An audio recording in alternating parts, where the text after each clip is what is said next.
अशा प्रकारे आपले रोल पॅटीस तयार झालेले आहेत. तुम्ही बघू शकता किती छान क्रिस्पीनेस आलेला आहे त्याला. तुम्हाला एक कापून दाखवते, काही प्रॉब्लेम नाही आहे. हे बघा व्यवस्थित कापले जात आहेत, आतपर्यंत छान तळले गेलेले आहेत. हे बघा.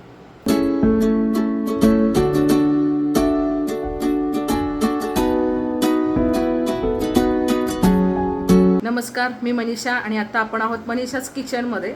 आता पावसाळा सुरू होतो आहे. पावसाळ्यात आपल्याला काहीतरी चमचमीत खायचं आहे, घरात लहान मुलं आहेत, त्यासाठी आपण एक पदार्थ बघूयात, रोल पॅटीस. त्यासाठी लागणारं साहित्य आहे, इथे मी उकडलेला बटाटा घेतला आहे, स्मॅश करून घेतला आहे अर्धा किलो. ब्रेडचे स्लाईज आहेत. फोडणीसाठी जिरं, मोहरी, मीठ, हा आलं लसूण आणि हिरवी मिरची मी बारीक करून घेतली आहे, हळद, हिंग, कढीपत्ता, हा फ्रोझन वाटाणा घेतला मी अर्धी वाटी आणि कोथिंबीर. तर आता आपण सुरुवात करूया. तर आता आपण फोडणी देऊन घेऊयात. कढईमध्ये मी मला फोडणी देऊन घेते.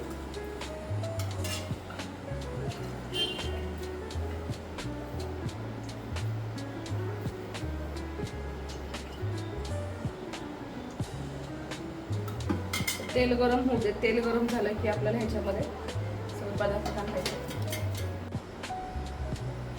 आता आपलं तेल तापलंय, आता आपण फोडणी देऊन घेऊया. माझी टाकते मोहरी.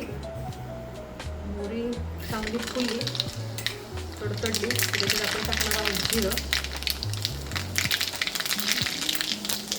थोडासा गॅस कमी करतो. हिरवी मिरची, आलं लसूण वाटून घेतलं होतं ते टाकलं. तिखट तुम्ही तुमच्या चवीनुसार आणि सोयीनुसार घ्या, तुम्हाला किती तिखट पाहिजे. कढीपत्त्याची पानं तुम्हाला हवा पाहिजे तर थोडंसं पुदिना पण टाकू शकता, त्याने पण छान टेस्ट येते. हिंग, हळद,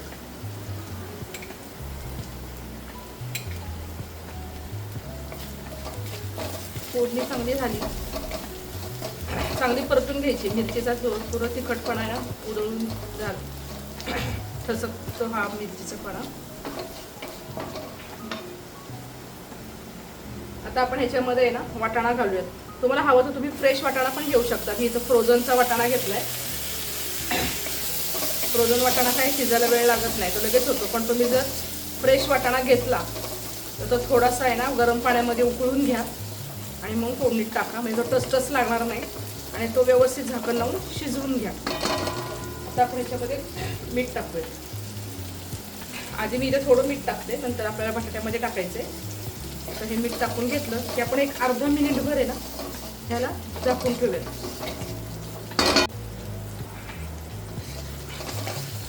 वाटाणा छान परतून झालाय. आता आपण ह्याच्यामध्ये बटाटा टाकूया.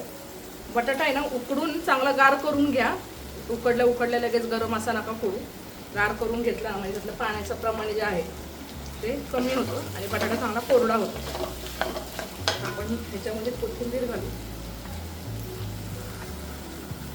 ती एकसारखी परतली जाईल, वरण नाही घालत आहे. आणि थोडंसं मीठ घालू.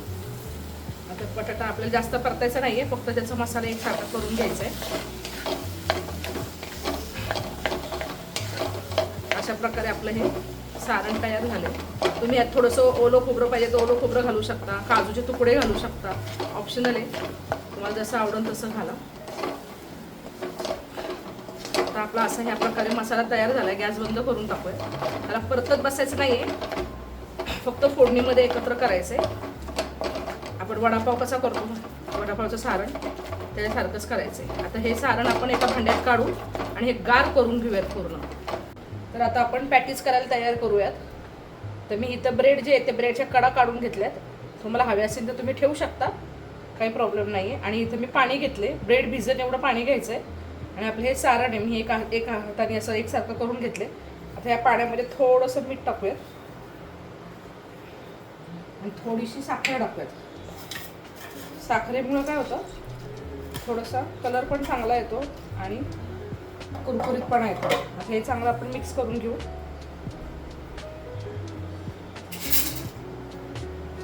साखर विरघळून घेऊ ह्याच्यामध्ये. आता आपण पॅटीस तयार करून घेऊयात. आता मी ह्याच्यात हा ब्रेड टाकते. ब्रेड आपल्याला असं भिजवायचं आहे आणि असं हातावरती त्याचं पूर्ण पाणी काढून घ्यायचं व्यवस्थितपणे.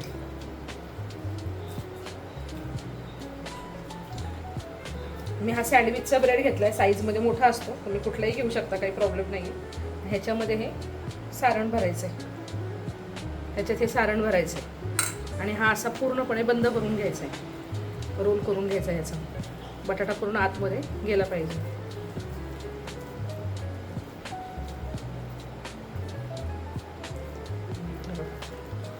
असं हा रोल करून घेतला आहे.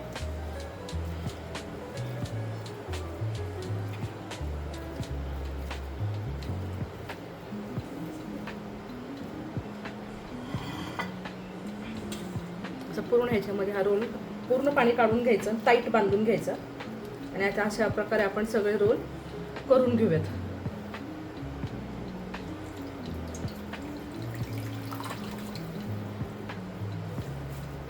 दोन तीन रोल तुम्हाला बांधून दाखवते. बटाटा सारण घालायचं याच्यामध्ये आणि पूर्ण असा पॅक करून घ्यायचा. पाणी हाताने पूर्ण दाबून दाबून घ्यायचं. अशा प्रकारे आपला हा रोल तयार झाला. पहिल्या ह्याच्यात माझं भाजी थोडी बाहेर आली, त्याचं प्रमाण भाजी जास्त झालं.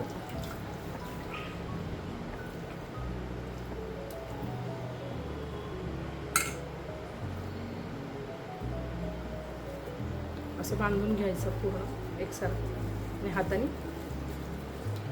रोल करायचं. तुम्ही याच्यात थोडंसं ओलं खोबरं वरनं खिसून टाकलं तरी चालेल, थोडंसं चीज टाकलं तरी चालेल, काजूचे बारीक तुकडे करून टाकले तरी चालेल. अशा प्रकारे आपण हे सगळे रोल बांधून घेऊयात. मी इथं तेल तापत ठेवलं होतं, आता आपण रोल पॅटीस तळायला घेऊयात. मी असे रोल करून घेतले आणि तेलात ठेवले. तुमच्याकडे जर पाहुणे येणार असतील ना, तुम्ही आधी हे करून फ्रीजमध्ये ठेवले तरी चालतील. फ्रीजमध्ये ठेवल्याने ना अजून छान क्रिस्पीनेस येतो. आणि घरात जर लहान मुलं खाणार असतील ना, तर थोडंसं चीज टाकलं ना याच्यामध्ये, चीज क्यूब बारीक बारीक तुकडे करून, तरी मस्त लागतं. त्याला काय तळायला जास्त वेळ लागत नाही. ब्रेड आहे त्याच्यामुळे तो लगेच तळून होतो आणि क्रिस्प पण होतो.